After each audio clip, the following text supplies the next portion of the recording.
To the phones we go. Madison, Wisconsin. David, great to have you with us on the EIB network. How are you doing, sir? I'm doing great. How are you, Rush? Fine and dandy. Great to have you here. Hey, well, what really prompted me to call is listening to you right away. You were talking about having a millennial call and kind of getting a point of view. And it's interesting. Just last night, I had a really big argument with my brother. My brother was a Navy SEAL, served 2 tours in Iraq. He's about 6 years older than I am. I'm 29 years old.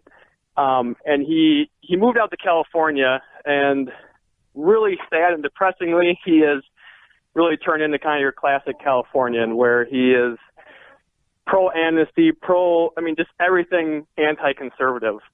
And he's a SEAL?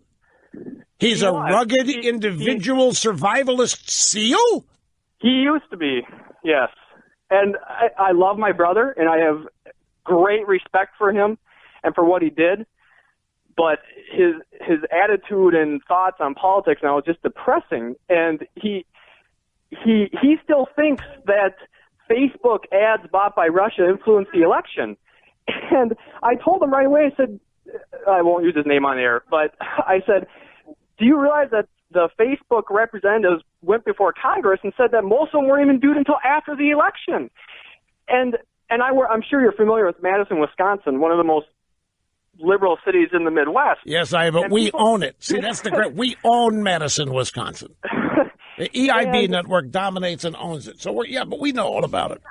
So I probably shouldn't even say this, but I'm a firefighter in Madison. And a lot of the people I work with, they're the same way. There's a news flash on NBC or CBS, and perfect example is the tax cuts. They said most Americans will be paying more in taxes right away. And all my coworkers like, oh, you see, look at these dirty Republicans. I'm like, guys, actually, how are you not curious? This guy sounds as frustrated as we are. You sound as frustrated. That's why I stopped watching that stuff. Oh, well, I try not to, but at work, I try and right, on Fox you're News, searching for understanding. You want to know how can these people be so dense or so dangerously incurious or whatever it is. You get your brother and now these friends of yours in Madison. Yeah, it's so frustrating and it's just mind-numbing ignorance, and I just can't even. Oh, it's so frustrating. It is all of that, but it's more than that. There's a whole lot of factors here. Predominantly the media they consume, but there has to be a prejudice and a bias going in order for this stuff to act as confirmation for what they already believe. And there is, but I can't believe that. I mean, I'm a strict conservative, and do you have any success persuading them? Not usually, and unfortunately, my brother.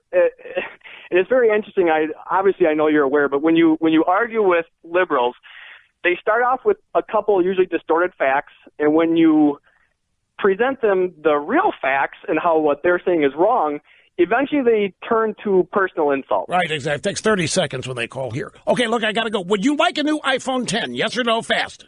Yes, that'd be wonderful. Who's your carrier?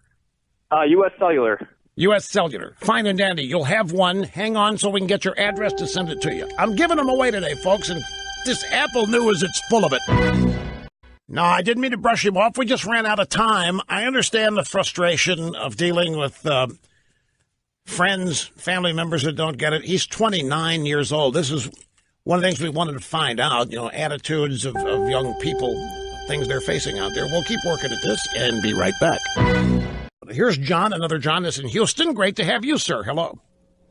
Thank you, Rush. Thanks for having me on the call today. Rush, baby, been listening to you since the early 80s. So my fondest memories were with my dad and my grandpa driving around the truck listening to you on the radio. Thank you very much. I continue and remain gratified every time I hear about examples like this.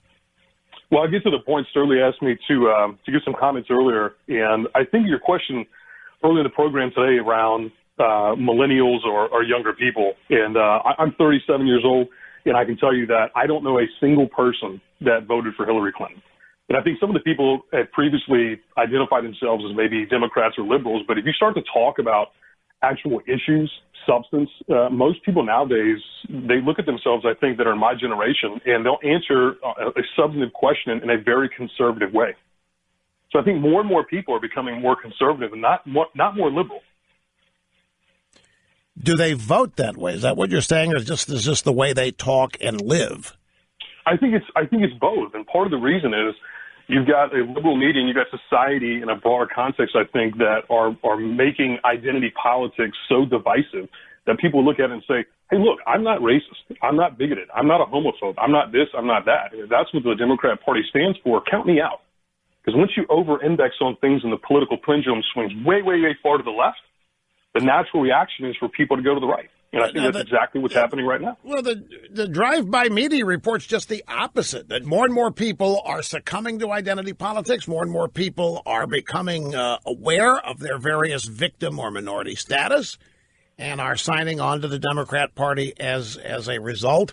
You know, I'm like you. I don't know anybody who voted for Hillary, but a lot of people did.